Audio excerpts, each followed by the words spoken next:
L'actualité à la une, ce soir, le menu de la rencontre entre Roch-Marc Christian Kaboré et Alassane Ouattara à Addis Abeba. Les deux chefs d'État se sont engagés à régler le différend entre les deux pays par la voie diplomatique. Le président du Faso s'est confié à nos envoyés spéciaux dans la capitale éthiopienne. À suivre dans cette édition. Rencontre de remobilisation entre le ministre en charge du tourisme et les hôteliers de l'Ouest. Tahirou Barry les a encouragés à développer des initiatives pour s'adapter au nouveau contexte sécuritaire. Objectif, conserver la participation du tourisme à l'économie nationale. C'est parti pour les primaires aux États-Unis et c'est l'Iowa qui lance les hostilités.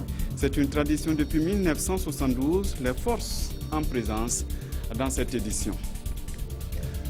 Bonsoir à tous et merci de suivre le 20h de la télévision de Burkina. Retour sur la rencontre entre Roch-Marc Christian Kaboré et Alassane Dramane Ouattara à Addis Abeba. Les deux présidents ont abordé le mandat d'arrêt lancé contre Guillaume Soro. Ils ont aussi évoqué la présence des soldats déserteurs de l'RSP qui ont trouvé refuge au bord de la lagune. Tout sur cette rencontre avec Souleymane Sanou et Fousseni Kindo.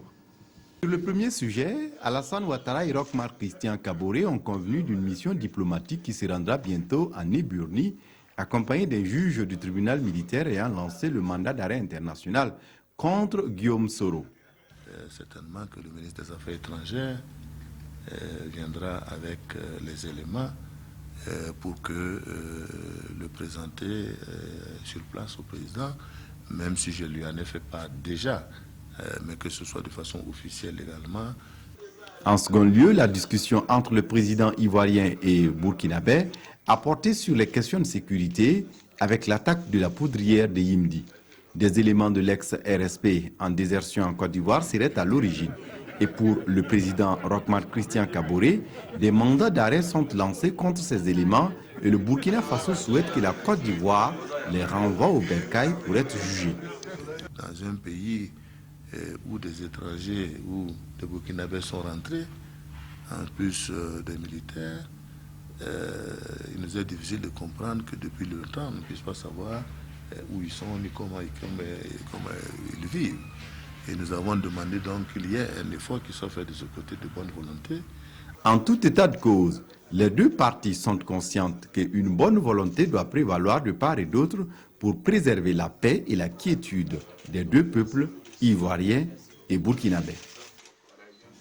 Et les deux chefs d'État et les pères de l'Union africaine s'engagent à lutter efficacement contre le terrorisme sur le continent. C'est l'une des conclusions du 26e sommet qui a pris fin hier à Addis Abeba. Roch-Marc Christian Kaboré a participé également à une rencontre du G5 du Sahel et surtout à des sessions sur les droits de l'homme et des femmes. Souleymane Sanou, Fousseni Kindo. À Addis Abeba, la question du terrorisme a été débattue longuement au cours d'une session du Conseil de paix et de sécurité de l'Union africaine. Tout en étant solidaires avec le Burkina Faso qui a connu des attaques récemment, les chefs d'État africains ont réaffirmé leur volonté de lutter fermement contre le phénomène sur le continent. Car pour l'Union africaine, il faut un engagement de tous et pour tous. L'engagement, c'est de dire qu'il faut que, au niveau de la législation, nous puissions la renforcer pour vraiment lutter fermement contre le terrorisme, mais qu'il était fondamental que nous puissions unir nos moyens, aussi bien en termes de renseignement, aussi bien en termes militaires, pour lutter véritablement contre, je dirais, le terrorisme. Mais en même temps, il est important que le développement soit à l'ordre du jour. Parce que si les jeunes n'ont pas d'emploi, on crée toujours le terreau pour que le terrorisme puisse faire des recrutements. Au cours du sommet, une rencontre du G5 du Sahel contre le terrorisme et la criminalité transfrontalière a réuni les 5 chefs d'État des pays membres. En participant à cette rencontre, le président du Faso a réaffirmé les positions du Burkina Faso en matière de lutte contre le crime organisé. Le G5 a besoin d'être opérationnel rapidement. Chaque pays apportant en contribution des hommes. Et l'objectif étant non seulement de lutter contre le terrorisme, mais de mettre fin à tout le trafic qui se déroule au nord du Mali. Lutte contre le terrorisme et la criminalité transfrontalière doit s'allier avec la promotion des droits humains sur le continent Et pour cette occasion, l'Union africaine a porté une attention toute particulière aux droits des femmes. Le Burkina Faso a été épinglé sur l'insuffisance de la représentation des femmes à l'Assemblée nationale.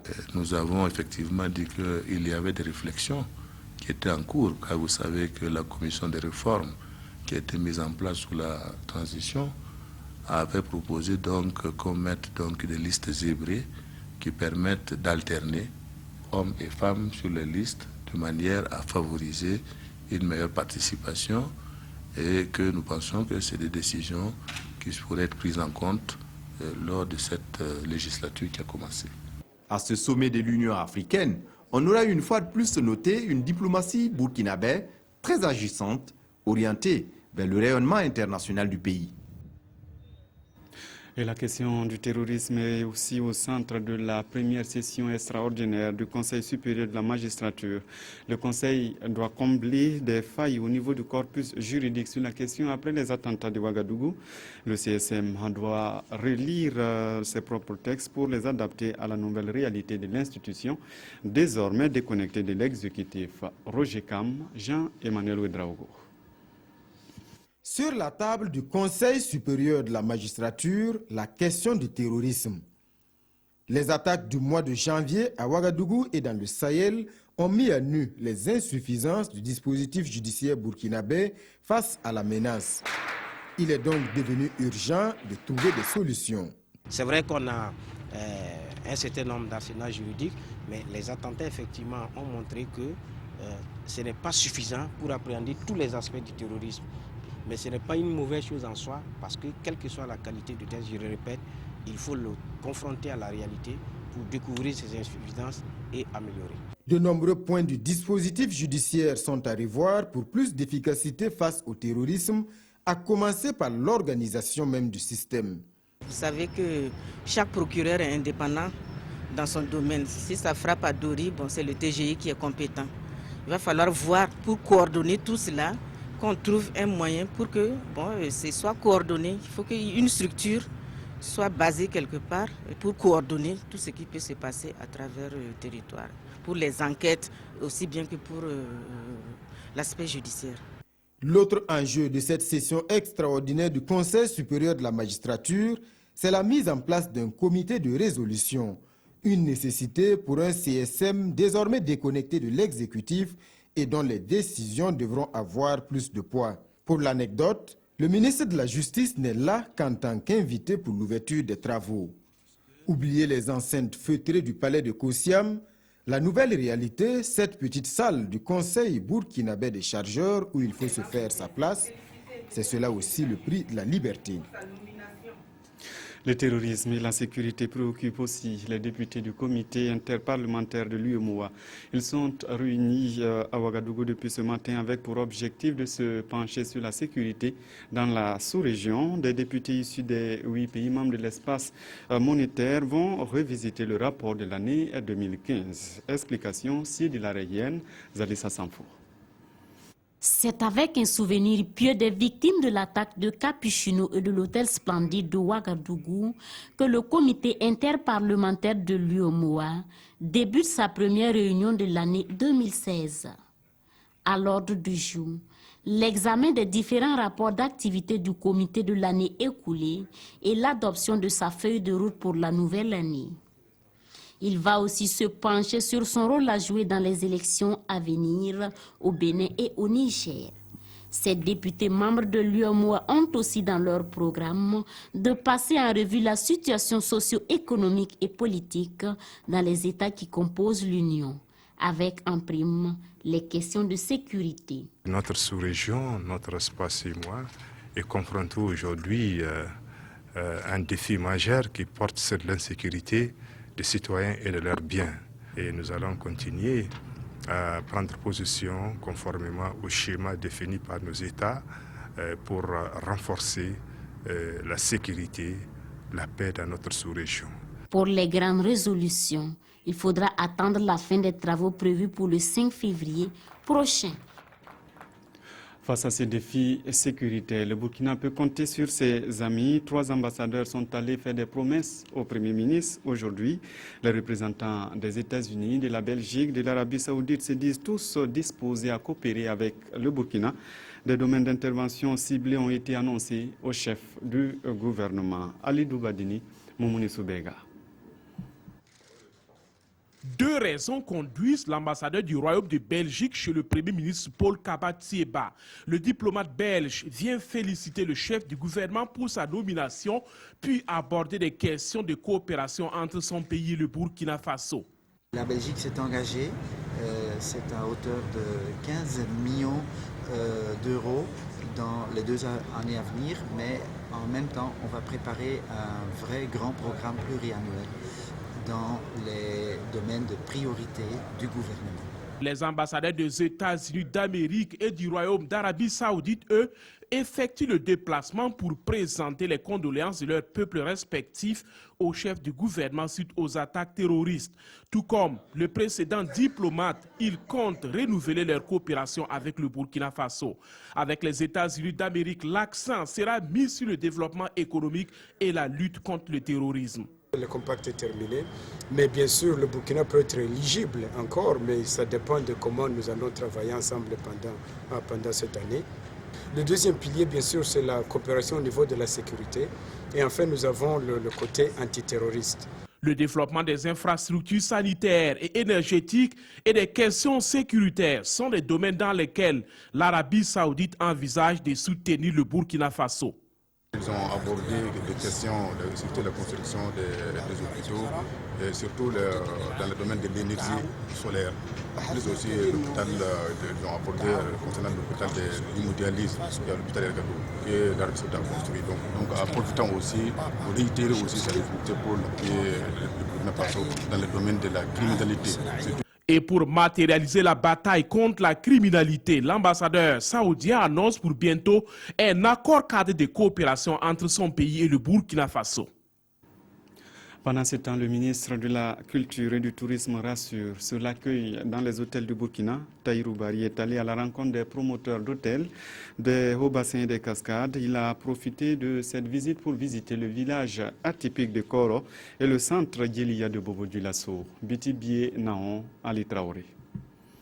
L'attaque terroriste de l'hôtel Splendide à Ouagadougou rappelle encore la nécessité de renforcer la sécurité dans les différents lieux d'attraction comme les hôtels et les restaurants.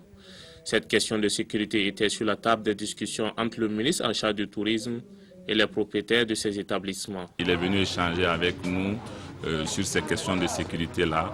Les consignes que le gouvernement a données, il est venu vérifier si nous sommes en train réellement d'appliquer. Au centre Djelia de Garadougou à Bobo-Dioulasso et dans le village atypique de Kora, à 15 km de la ville, les difficultés sont tout autres. Dans ces différents lieux, la sauvegarde du patrimoine culturel, selon le ministre Tahirou Barry, est un impératif. Je suis allé à Koro, je suis venu dans un espace comme celui-là, Djelia, où c'est une entreprise quotidienne de formation, d'éducation culturelle, dans un dénuement quasi total. C'est la preuve que, avec la passion, avec la volonté, on peut réussir à relever les défis culturels qui s'imposent à notre pays et à inscrire la culture et le tourisme comme élément d'émergence dans notre pays. Tahirou Barry a aussi rendu visite à l'artiste musicien Adama Dramé, un artiste qui évolue depuis un demi-siècle dans le secteur de la culture. À Bobo-Dioulasso, toujours, l'Union syndicale des hauts-bassins commémore 2 dates, le 3 janvier 1966, le 28 janvier 1985 et le cinquantenaire du SUNICHA, le syndicat national des travailleurs de la santé humaine et animale. Au menu, il y avait un cours d'histoire et une conférence sur les politiques sanitaires. Martin Zerbo, Christine Koulibaly. 3 janvier 1966, 28 janvier 1985, voici 2 dates marquantes de l'histoire de la lutte syndicale au Burkina Faso. Si le 3 janvier semble plus connu, le 28 janvier l'est moins. C'est sous le Conseil national de la Révolution qui a pris effectivement des mesures d'abord d'attaque contre les libertés démocratiques et syndicales et surtout contre le pouvoir d'achat des travailleurs. Et la déclaration du 28 janvier qui a été signée par 11 organisations syndicales marquait effectivement cette volonté-là de maintenir effectivement un syndicalisme critique et indépendant dans notre pays. Et c'est pourquoi effectivement quand nous regardons un peu les similitudes, on voit aussi qu'en septembre 2015, c'est un peu comme ça aussi que notre peuple a réagi à travers sa jeunesse. Et le syndicat des travailleurs de la santé humaine et animale, SINCHA, qui a aujourd'hui 50 ans, était de toutes ces luttes. C'est important de rendre hommage effectivement à ce syndicat-là qui a joué un rôle important au sein de l'intersyndicat, donc en 1966, et qui a effectivement marqué effectivement une des longues grèves, notamment la grève de 10 jours de 1969. Et aussi sur la base effectivement de sa participation. Je pense que quand même c'est un secteur qui est aujourd'hui sensible et la prise en compte surtout des préoccupations des populations dans leurs plateformes revendicatives. À l'occasion de cette triple commémoration, un cours d'histoire sur les 2 dates et une conférence sur les politiques sanitaires de la période coloniale à nos jours ont été donnés aux participants. Et la jeune génération a été invitée à ne pas baisser la garde car la lutte doit aller au-delà de l'amélioration des conditions de vie. À Ouagadougou, également, des jeunes reçoivent des cours, mais cette fois pour trouver des solutions à l'insécurité alimentaire. Ils ont entamé une formation à l'université Joseph Kizerbo de Ouagadougou. La résilience et l'adaptation au changement climatique seront les modules à dispenser. Ibrahim Assombier Ramatozida. Venus de 6 pays, le Sénégal, le Niger, le Mali, le Tchad, la Mauritanie et le Burkina, ces jeunes ont un objectif commun: tracer des sillons pour faire face aux défis de la résilience au Sahel. Il s'agira de les outiller en technique et en stratégie nécessaires pour bâtir un Sahel plus résilient. Chacun choisit un mentor dans leur domaine avec qui il veut travailler, il veut préparer une sorte de route de feuille professionnelle. Il y aura des projets de groupe. Chaque groupe de pays va choisir son propre projet pour mieux disséminer leurs compétences et leurs connaissances qu'ils vont gagner. L'autonomisation des jeunes filles, la planification familiale volontaire, la sécurité alimentaire et l'adaptation au changement climatique sont les principaux axes du programme. Et ces participants doivent se les approprier. Les participants à ce séminaire proviennent des pays qui bénéficient déjà de gros projets. Comme je l'ai cité, la Banque mondiale, la Banque africaine de développement, la Banque islamique de développement, l'USAID, l'Union européenne. Donc ces projets qui sont déjà mis en œuvre vont bénéficier donc de cet éveil transversal. Et en fin de compte, nous pouvons créer des synergies autour de ces projets. Cette formation est à sa 2e édition après celle du Niger en 2015. Elle va durer une semaine au cours de laquelle ces jeunes leaders vont s'imprégner des nouvelles approches afin de répondre à l'avenir aux défis du développement dans le Sahel. Alerte au marché de Gawa. Le marché central de la capitale du Sud-Ouest présente un visage anarchique qui risque de créer le pire si rien n'est fait. Selon le constat d'une de nos équipes, les conditions sont réunies pour craindre un incendie. Adamou Sebgou, Draman Kabori. Nombreux sont ces commerçants de Gawa qui s'adonnent aux activités commerciales au mépris des textes réglementaires en vigueur sur la gestion du marché. Au milieu du grand marché central de Gawa, tout comme dans ses abords, des commerçants cohabitent avec une station d'essence, un soudeur à gaz, situé non loin de vendeurs de carburant en bouteille. Les risques d'incendie sont donc visibles. Il n'y a même pas de commerçant qui est content avec le feu. Tous les commerçants parlaient de feu. Voilà. C'est tout le monde qui parle de feu. Que ce n'est pas bon que le feu rentre dans le marché. Voilà.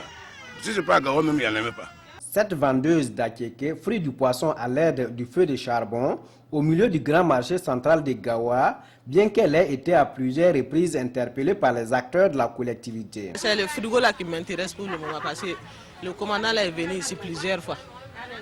En tout cas, moi je cherche quelque chose pour laisser ça à tomber. Mais tu ne peux pas venir et puis retourner à la maison faire avant de revenir.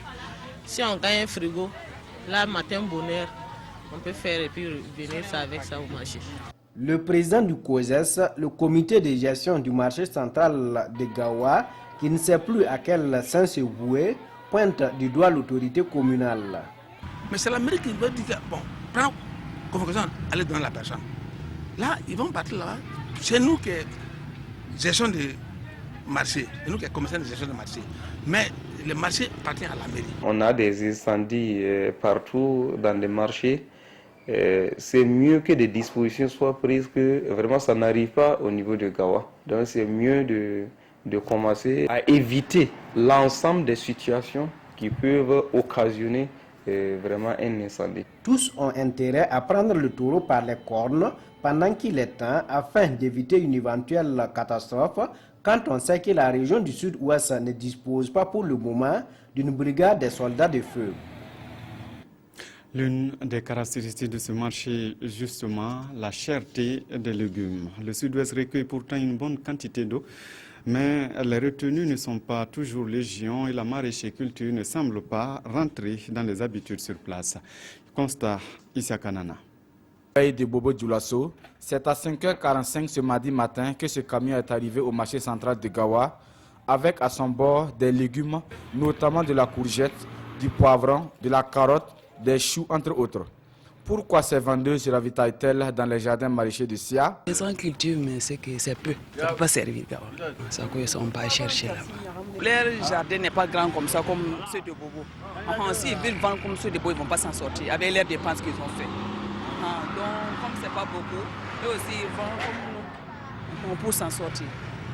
Une situation que ces vendeuses expliquent également par la cherté des légumes dans les périmètres maraîchers ici à Gawa. Bon, ici la mer c'est plus cher par rapport à ce qu'on part. Parce que quand ils viennent avec, ils veulent vendre comme nous aussi. Les jardiniers d'ici vendent comme nous aussi. Voilà, ils viennent demander le prix aussi, proposer pour eux comme pour nous. Des avis que ne semblent pas partager les producteurs. Je ne sais pas qu'est-ce que les Gawalais pensent, sans quoi en tout cas chez nous c'est vraiment moins cher. Voilà, par rapport à d'autres lieux où les gens viennent amènent de la tomate et autre chose, ici en tout cas c'est moins cher. Voilà, il suffit de venir pour qu'on s'entende sur le prix. Nous, on livre nos marchandises. L'absence de grossistes ne facilite pas l'écoulement des produits, fait savoir également ce producteur de Djikando, localité située à quelques encablures de Gawa. On est obligé de vendre en détail, puisque les grossistes ne viennent pas. Donc on est obligé de vendre peut-être à les femmes qui viennent payer peut-être pour 500, 1000 francs, 200 francs. Bon, on se contente de ces miettes-là. Voilà, sans quoi, s'il y avait de grossistes qui viennent, par exemple la tomate hier, voilà, on peut les donner en carton autant qu'ils veulent, mais on n'a pas les clients. Les tomates sont en train de pourrir, ça ne s'arrête pas. Les courgettes, c'est la même chose. Donc, c'est-à-dire qu'on n'a vraiment pas le marché. Du reste, l'inaccessibilité du marché gawalais, surtout pour les producteurs venus d'autres localités, à l'image de ceux de Bapla dans la Bogriba, est aussi pointée du doigt. Quand on vient pour pouvoir vendre, là, vraiment ça cause problème. On n'a même pas de lieu vraiment en sécurité pour pouvoir écouler nos produits. Donc quand on vient très souvent, on se tiraille avec les femmes de Gawa. Voilà, ça fait que en fait nous sommes en train de diminuer les marchés. Parce qu'au prix dont nous vendons, et puis les prix qu'elles doivent vendre là, donc ça ne leur convient pas tellement. Avidité des commerçantes de légumes de Gawa, manque d'organisation des producteurs, insuffisance de production, où se situe donc la difficulté? Que de grincements de dents de la part des consommateurs. Aussi, la jeunesse, fait de lance de l'économie, n'éprouve pas d'intérêt à la pratique de ces cultures dans la région. On a un peu fait le tour. On a vu que les jeunes aussi ne s'intéressent pas trop au maraîchage. Quand on prend les producteurs maraîchers, généralement, c'est des gens qui ont un certain âge. L'État donne souvent du matériel. Mais ce que nous avons remarqué, il est très difficile même de voir un jeune qui vient ici, voilà, moi je vais faire telle activité, je demande un appui. Il n'y en a pas. Selon les premiers responsables en charge de l'agriculture au sud-ouest, la région regorge d'une énorme potentialité agricole qui, malheureusement, reste sous-exploitée, voire même inexploitée. Ainsi, il revient donc aux producteurs de s'organiser et de planifier leur production afin de mettre à la disposition des consommateurs des produits compétitifs de qualité. Aux commerçantes de proposer également des produits à des prix abordables. Toute chose qui pourrait un temps soit peu contribuer à diminuer la cherté de la vie ici à Gawa. À l'étranger, les Américains entament ce soir les primaires par l'Iowa. Côté républicain, Donald Trump est donné favori au sondage. Son discours nationaliste fait recette devant son rival Ted Cruz, le sénateur du Texas. Chez les démocrates, Hillary Clinton n'a que 3 points d'avance sur Bernie Sanders. L'ancienne première dame joue à fond la carte de l'expérience. À quelques heures d'un vote test pour les primaires américaines dans l'Iowa, les candidats les plus en vue jouent leur va-tout. Dimanche, chez les Républicains, Donald Trump n'a pas hésité à mettre en scène sa propre fille, Ivanka, et son mari. En tête des sondages, Trump s'est permis de sécher le dernier grand débat des Républicains, mais doit maintenant confirmer son avance. Je suis aux côtés de cet homme depuis les 10 dernières années et je sais qu'il est capable de parvenir à des résultats bien plus que n'importe qui d'autre. C'est ce dont le pays a besoin. Côté démocrate, le clan des Clinton joue aussi la carte de la jeunesse et de la filiation. Chelsea, que les Américains ont vu grandir, a pris de l'assurance. Charlotte, ma fille de 16 mois, aura bientôt un frère ou une sœur. Et je suis vraiment bouleversé par le sens des responsabilités qu'aura notre prochain président, qui va diriger le pays et dans lequel mes enfants vont grandir. Sauf que les démocrates de l'Iowa en pincent aussi pour Bernie Sanders, le challenger le plus sérieux d'Hillary Clinton. Même sans expérience, Sanders a su capter le vote des étudiants avec son discours anti-milliardaire. Les républicains auront aussi les yeux rivés sur cet homme, Ted Cruz, le sénateur du Texas. Il n'a pas encore dit son dernier mot face à Donald Trump. L'artiste Dicko Fils lance un nouvel album, Wakati, où le moment est son nom. Il a 9 titres et entend dire merci à Dieu pour tous ses bienfaits. Il a été présenté samedi. Moussa Ouedraogo Salidoussa.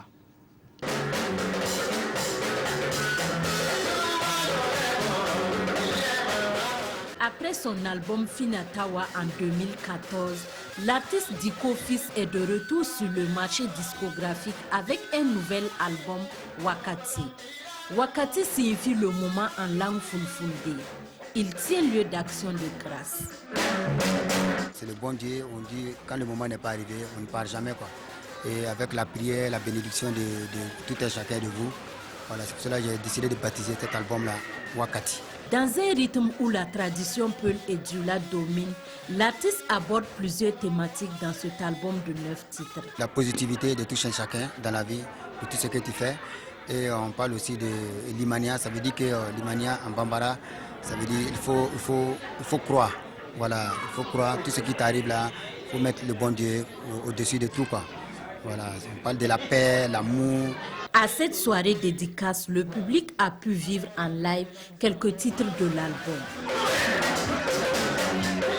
Une prestation qui vient confirmer une fois de plus le talent de Dicko Fils, selon certains spectateurs. Il bat toujours le record, hein? Il n'y a rien à dire, il est meilleur, c'est très bon, l'album répond à son nom. Des concerts en featuring avec des artistes de renom tels Baba Mal du Sénégal sont au programme de l'artiste. On en parlait en début du journal. La rencontre entre Alassane Ouattara et Roch-Marc Christian Kaboré à Addis Abeba occupe les manchettes des quotidiens du jour. La revue de presse est signée de Aimé Solange Guigma. La rencontre entre les présidents burkinabés Roch-Marc Christian Kaboré et ivoirien Alassane Ouattara à Addis Abeba le 29 janvier dernier est à la une de la plupart des journaux de ce 1er février 2016. C'est certainement pour dissiper le brouillard que les présidents Roch et Alassane ont saisi l'opportunité du sommet de l'Union africaine pour un tête-à-tête, explique Sidoya. L'ambiance détendue à l'issue de l'audience entre Roch et Ado est un bon signe, renchérit notre temps. Même si l'on n'est encore qu'au début, le temps est donné pour la consolidation du mariage de raison, précise le journal. Pourvu que cette convivialité d'Addis entre Kaboré et Ouattara ne soit pas un armistice de façade, espère aujourd'hui au Faso. Oui à l'amélioration des relations entre les deux pays, mais encore faut-il que justice se fasse, insiste le quotidien. Pour le quotidien, si le clan Soro avait au moins reconnu son rôle néfaste et avait fait son mea culpa, les Burkinabés pouvaient, dans une certaine mesure, engager un processus de pardon afin de repartir sur de nouvelles bases. Le journal estime que Alassane Ouattara devrait l'y aider par des conseils et au besoin des pressions. C'est la seule façon pour lui de montrer sa volonté de renouer la confiance entre les deux pays frères, conclut le quotidien. Merci d'avoir suivi cette édition qui s'achève. Tout à l'heure, vous avez rendez-vous à 21h avec le magazine des sports. À 22h, Ruth Bini Ouattara vous retrouve pour la dernière édition. À demain.